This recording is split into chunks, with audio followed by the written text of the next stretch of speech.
வணக்கம் வணக்கம் வணக்கம். இன்னைக்கு நம்ம மணப்பெண் சமையல்ல பாத்தீங்கன்னா ஹோட்டல் ரெசிபிஸ் தான் பார்க்க போறோம். இன்னும் நம்ம மணப்பெண் சமையலை சப்ஸ்கிரைப் பண்ணாதவங்க வீடியோ கீழே இருக்க ரெட் கலர் சப்ஸ்கிரைப் பட்டனை ப்ரெஸ் பண்ணுங்க. பக்கத்தில் இருக்க பெல் ஐக்கானை கிளிக் பண்ணி ஆல் செலக்ட் பண்ணிங்கன்னா உங்களுக்கு மணப்பெண் சமையலோட நோட்டிஃபிகேஷன் கரெக்டாக உங்களுக்கு அப்டேட் ஆகும். இன்றைக்கி நம்ம பார்த்தீங்கன்னா ஹோட்டல் இட்லி வந்து எப்படி பண்ணுறாங்கன்னு பார்க்க போகிறோம். இதுக்கான மாவு அளவு எல்லாமே எப்படி அரைக்கணும் அப்படின்றத நான் உங்களுக்கு சொல்ல போகிறேன். முதல்ல பார்த்தீங்கன்னா மாவோட மெஷர்மெண்ட் சொல்லிடுறேன். இட்லி அரிசி வந்து 4 கிலோ அளவுக்கு எடுக்கிறாங்கன்னா உளுந்து வந்து 1 கிலோ அளவுக்கு எடுத்துகிட்டு 8 மணி நேரம் ஊற வச்சுட்டு நல்லா கெட்டியான பதத்துக்கு ஆட்டிட்டு ஒரு நைட் ஃபுல்லாக வந்து வச்சுட்டு காலையில் எழுந்து இட்லி ஊற்றணும்னு சொல்கிறாங்க. இப்போ மாவு பார்த்திங்கன்னா நல்லா திக்காக இருக்குது. இட்லி தட்டில் வந்து துணி போட்டுட்டு வந்து இட்லி வந்து ஊற்றுறாங்க. இந்த அளவுக்கு திக்காக இருந்தால் தான் இட்லி வந்து ரொம்ப சாஃப்டாக ரொம்ப டேஸ்ட்டாக இருக்கும். ஹோட்டல் இட்லி பார்த்திங்கன்னா இந்த மாதிரி தான் ஊற்றுவாங்க. இட்லி கொஞ்ச நாள் தண்ணி வச்சு நல்லா வந்து ஸ்டீம் பண்ணிவிட்டு நம்ம மாவு ஊற்றி வச்சுருக்கோம் இல்லையா, அதை வச்சுட்டு இட்லி குண்டாவை மூடிட்டு, இது பெரிய இட்லி குண்டாவாக இருக்கவே ஒரு அரை மணி நேரம் வந்து டைம் கொடுத்துட்றாங்க. இப்போ இட்லி பார்த்திங்கன்னா ரொம்ப சூப்பராக வந்து வெந்திருக்கு. பஸ்தண்ணி வந்து நல்லா தெளிச்சுட்டு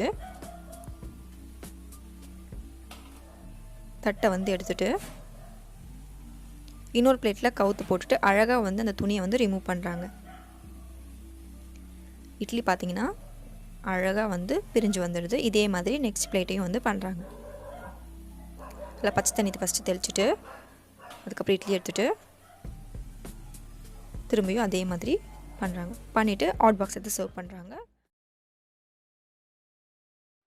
ஹோட்டல் உடச்சக்கடலை சட்னிக்கு பார்த்தீங்கன்னா 1/4 கிலோ அளவுக்கு உடச்சக்கடலை எடுத்துகிட்டு ஒரு சின்ன துண்டு இஞ்சி நல்லா தோல் சீவிட்டு சின்ன சின்ன பீஸாக கட் பண்ணி ஆட் பண்ணிக்கோங்க.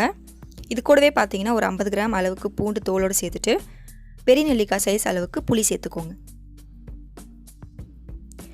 இந்த சட்னிக்கு ஹோட்டலில் டிப் பார்த்தீங்கன்னா புளி சேர்க்கறது தான். அடுத்து வந்து பச்சை மிளகாய் பார்த்தீங்கன்னா ஒரு 50 கிராம் வரைக்கும் சேர்த்துருக்காங்க.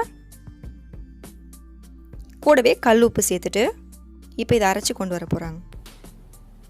தேங்காய் பார்த்தீங்கன்னா ஒரு தேங்காய் உடைச்சிட்ருக்காங்க. அதை வந்து நல்லா துருவிட்டு அதுக்கப்புறமேட்டு கிரைண்டரில் சேர்க்க போகிறாங்க.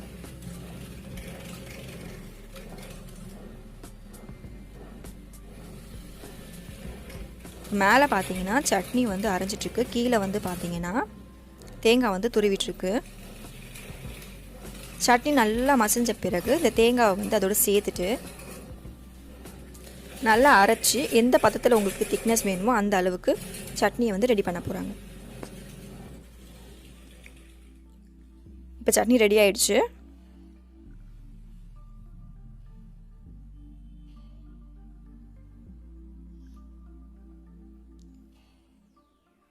அடுத்து சட்னியை வந்து தாளிக்க போகிறோம்.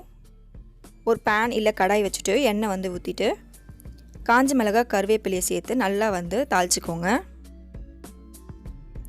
தாளிச்சிட்டு சட்னியோடு நீங்கள் சேர்த்துட்டிங்கன்னா உங்களுக்கு ஹோட்டல் ஒயிட் சட்னி வந்து ரெடி ஆகிடும். ஹோட்டல் கார சட்னி பண்ண போகிறோம். அதுக்கு பார்த்தீங்கன்னா 1/2 கிலோ அளவுக்கு பெரிய வெங்காயத்தை நல்லா நீட்டு வாக்காக கட் பண்ணி எடுத்துக்கோங்க. கூடவே பார்த்தீங்கன்னா 100 கிராம் அளவுக்கு குண்டு காஞ்ச மிளகாய் எடுத்துக்கோங்க. அது கூடவே பார்த்தீங்கன்னா 3 முழு பூண்டு வந்து தோலோடு சேர்த்துக்கோங்க. அடுத்து பார்த்தீங்கன்னா 3 ஸ்பூன் அளவுக்கு பெருங்காயத்தூள். அடுத்து பார்த்தீங்கன்னா ஒரு 3 கொத்து அளவுக்கு கருவேப்பிலை. இது எல்லாத்தையுமே ஒரு பிளேட் எடுத்து வச்சுட்டு கடாய் வச்சுட்டு அதில் 5 கரண்டி அளவுக்கு சமையல் எண்ணெய் வந்து விட்டுக்கோங்க.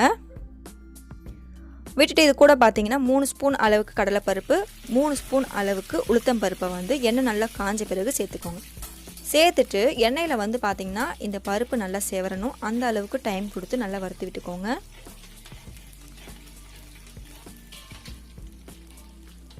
பருப்பு நல்லா செவந்த பிறகு நம்ம பிளேட் எடுத்து வச்சுருக்க வெங்காயம், குண்டு காஞ்ச மிளகாய், கருவேப்பிலை, பெருங்காயத்தூள், பூண்டு, இது கூடவே பார்த்தீங்கன்னா கல் உப்பும் சேர்த்துருக்காங்க. பட் நம்ம வந்து வீடியோ எடுக்கல. ஸோ இதோட நீங்கள் வந்து கல் உப்பு சேர்த்துட்டு வெங்காயம் வந்து நல்லா கண்ணாடி பதம் வரணும் அந்த அளவுக்கு வதக்கிக்கோங்க. வெங்காயம் வந்து கண்ணாடி பதம் வந்த பிறகு 1/2 கிலோ அளவுக்கு தக்காளியை வந்து பார்த்திங்கன்னா நல்லா நீட்டு வாக்காக கட் பண்ணி எடுத்து வச்சுருக்காங்க. இதையும் வந்து அதோட சேர்த்துக்கலாம்.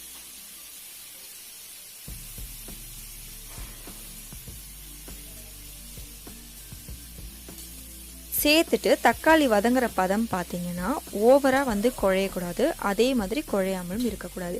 பாதி தக்காளி மட்டும் பார்த்தீங்கன்னா ஓரளவுக்கு பேஸ்ட்டாக வரும். அந்த அளவுக்கு டைம் கொடுத்து நீங்கள் நல்லா வதக்கிக்கோங்க. இது வதங்க பார்த்தீங்கன்னா கிட்டத்தட்ட ஒரு 10 நிமிஷம் ஆகும். இப்போ பார்த்திங்கன்னா நமக்கு அந்த பக்குவம் கிடச்சிருச்சு. ஓரளவுக்கு தக்காளி வந்து நல்லா குழஞ்சி நமக்கு கிடச்சிருக்கு. இப்போ இதை வந்து நல்லா வந்து நம்ம ஆற வச்சுட்டு அதுக்கப்புறம் நம்ம மிக்சியில் போட்டு அரைக்க போகிறோம். ஒரு மிக்சி ஜார் எடுத்துகிட்டு நம்ம வதக்கி வச்சுருக்க கார சட்னியோட கிரேவியை போட்டு நல்லா அரைச்சிக்கோங்க. அரைச்சிட்டு நீங்கள் வந்து எந்த பாத்திரத்தில் ஊற்றணும்னு நினைக்கிறீங்களோ ஊற்றிட்டு தேவையான அளவு சட்னிக்கு ஏற்ற மாதிரி தண்ணி விட்டு நீங்கள் ரெடி பண்ணிங்கன்னா உங்களுக்கு சூப்பரான கார சட்னி வந்து ரெடி ஆகிடும். கண்டிப்பாக நீங்களும் வீட்டில் ட்ரை பண்ணி பார்த்துட்டு எப்படி இருந்ததுன்னு எனக்கு சொல்லுங்கள். இது வந்து ஹோட்டலில் செய்யக்கூடிய கார சட்னி.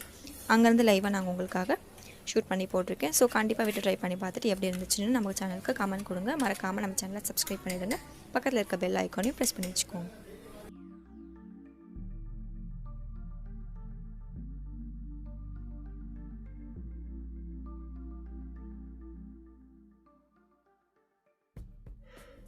டிஃபன் சாம்பாருக்கு டபரா வச்சுட்டு அதில் வந்து 1/4 லிட்டர் அளவுக்கு சமையல் எண்ணெய் வந்து ஆட் பண்ணிக்கோங்க. ஆட் பண்ணிவிட்டு எண்ணெய் நல்லா காஞ்ச பிறகு 3 ஸ்பூன் அளவுக்கு கடுகு சேர்த்துக்கோங்க. கடுகு நல்லா வந்து பொரியணும்.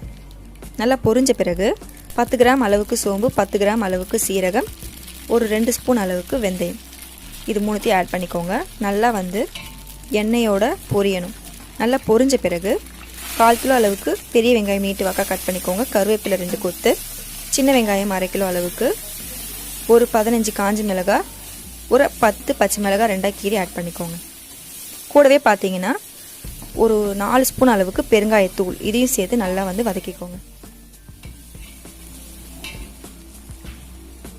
இப்போது கத்திரிக்காய் பார்த்தீங்கன்னா ஒரு 1/2 கிலோ அளவுக்கு சின்ன சின்னதாக கட் பண்ணி ஆட் பண்ணிக்கலாம். கூடவே பார்த்தீங்கன்னா ஒரு 1/4 கிலோ அளவுக்கு உருளைக்கிழங்க தோல் சீவிட்டு சின்ன சின்னதாக கட் பண்ணி ஆட் பண்ணிக்கலாம்.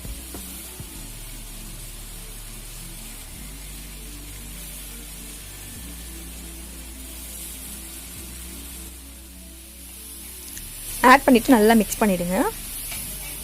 இந்த எண்ணெயிலே பார்த்தீங்கன்னா காய்கறி ஓரளவு வெந்துடணும். அடுத்தபடியாக பார்த்தீங்கன்னா இது 2 கிலோ தக்காளி. இதில் வந்து 1/2 கிலோ அளவுக்கு தக்காளியை வந்து சாம்பாருக்கு சேர்க்க போகிறாங்க.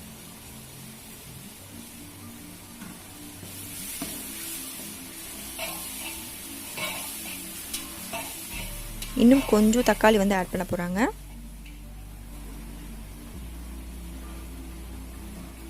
ஆட் பண்ணிவிட்டு நல்லா வந்து வதக்கி விட்டுற போகிறாங்க. இப்போ தக்காளி வதங்க பார்த்தீங்கன்னா உப்பு சேர்த்துக்கிறாங்க. சாம்பாருக்கும் எந்த அளவுக்கு உப்பு வேணுமோ எல்லாத்தையும் சேர்த்தே வந்து உப்பு போட்டாங்க. இப்போ நல்லா வந்து இதை வதக்கிடலாம். வதக்கிட்டு சாம்பார் தூள் பார்த்தீங்கன்னா ஒரு 50 கிராம் அளவுக்கு சாம்பார் பொடி, அதிலே வந்து 3 ஸ்பூன் அளவுக்கு மஞ்சள் பொடி எல்லாத்தையும் சேர்த்துட்டு எண்ணெயிலே வந்து ஒரு 2 நிமிஷம் வதக்கி விட்டுருங்க.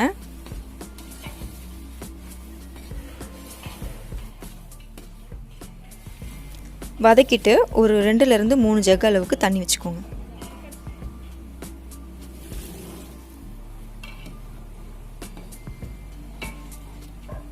இப்போ காய்கறி பார்த்தீங்கன்னா இந்த தண்ணியில் நல்லா வேகட்டும். அதுக்குள்ளே பார்த்தீங்கன்னா பருப்பு வந்து வேக வச்சுருக்காங்க. 1/2 கிலோ அளவுக்கு சிறுபருப்பு, 2 அழக் அளவுக்கு தோரம்பருப்பு நல்லா வேக வச்சு கரண்டி வச்சு நல்லா மசிச்சு விட்டுக்கிறாங்க. விட்டுட்டு நம்ம ரெடி பண்ணி வச்சுருக்க சாம்பாரில் இதை வந்து ஆட் பண்ணிடுறாங்க.